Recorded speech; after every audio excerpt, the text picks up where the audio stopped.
আসসালামু আলাইকুম, শুভেচ্ছা জানাই সবাইকে স্বাগতম। শুরু করছি নতুন একটি ভিডিও নিয়ে। আর এদিকেই তো সকালে আপনাদের ভাইয়া বাজার থেকে মাছ এনেছে, আর এটা হচ্ছে রুই মাছ। আর এখানে হচ্ছে 2টা রুই মাছের কেটেছি, আর এটা হচ্ছে নদীর মাছ, আর ওটা হচ্ছে ট্যাংরা বলি আমরা, আর এটা হচ্ছে বাইম আর ট্যাংরা একসাথে, কিন্তু আমি কোটার সময় আলাদা করেছি।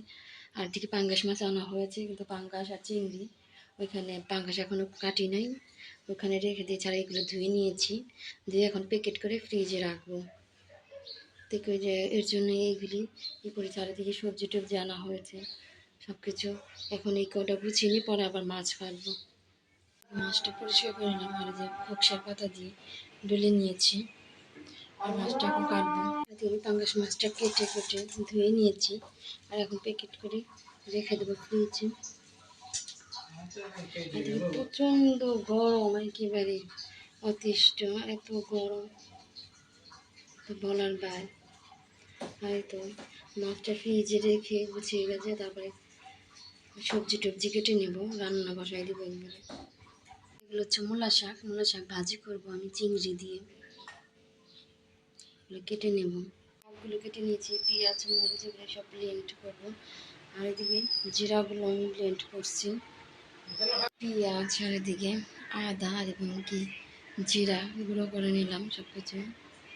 আমি ধুয়ে পরিষ্কার করে নিয়েছি। আর এদিকে হচ্ছে যেটা মূলার গান্ধী ছিল সেগুলো আমি চিংড়ি দিয়ে চচড়ি করবো। আর এদিকে ভাত দিয়ে নিয়েছি, কষানো হয়ে গেছে। আর এদিকে আমি মূলাগুলো দিয়ে দেবো রেখেছি। আর এদিকে আমি মাছ পাঙ্গাস মাছ ভুনা করবো। চিংড়িগুলো আমি ধুয়ে বক্সে করে রেখে দিচ্ছি। আর এদিকে মশলাটা কষাচ্ছি। এদিকে শাকগুলো আমি ভাত দিয়ে পানি ঝরিয়ে নেব, বসিয়ে নিচ্ছি। মাছটা কষানো হয়েছে, আমি ঝোল দিয়ে দিলাম,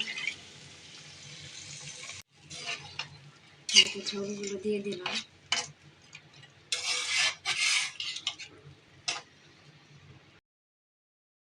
মাছটা হয়ে গেছে, মাঝে আমি জিরা গুঁড়ো দিয়েছি। আর এদিকে আমি বাইম মাছগুলো বসিয়ে দেবো, আর এদিকে কড়াই বসিয়ে দিয়েছি, মশলাগুলো কষাচ্ছি।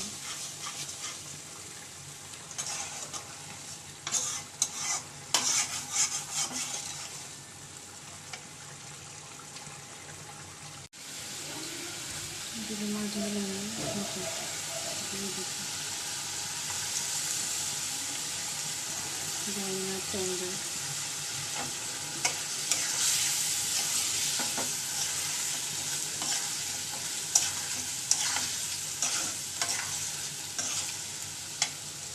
ভালো করে কষিয়ে নেব। এদিকে মাছগুলো হয়ে গেছে, বাইম আর ট্যাংরা হলো নামিয়ে নিয়েছে। আর এদিকে হচ্ছে আমার মরিচ ভেজে নিচ্ছি, শাক তেলে দিয়ে দিলাম,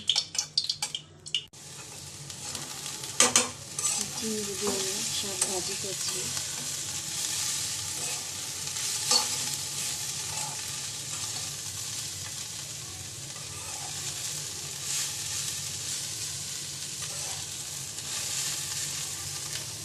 চিংড়ি দিয়ে শাক ভাজিটা হয়ে গেছে, মূলা শাক।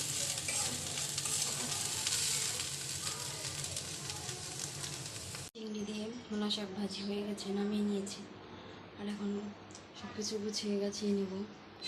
আর দিকে সব কিছু কাজ করে ফ্রেশ ট্রেশ হয়ে বাপে আমি ঝাড়িয়ে করে ফ্যানের নিচে বসেছি। আর সবাই সুস্থ থাকবেন, ভালো থাকবেন, শুভেচ্ছা আমার ব্লগের পাশে থেকে। আর আমি চ্যানেলটা সাবস্ক্রাইব করবেন, লাইক করবেন, কমেন্ট করবেন, শেয়ার করবেন, আর রিভিউ করবেন, সবাই ফলো দেবেন। আল্লাহ হাফেজ।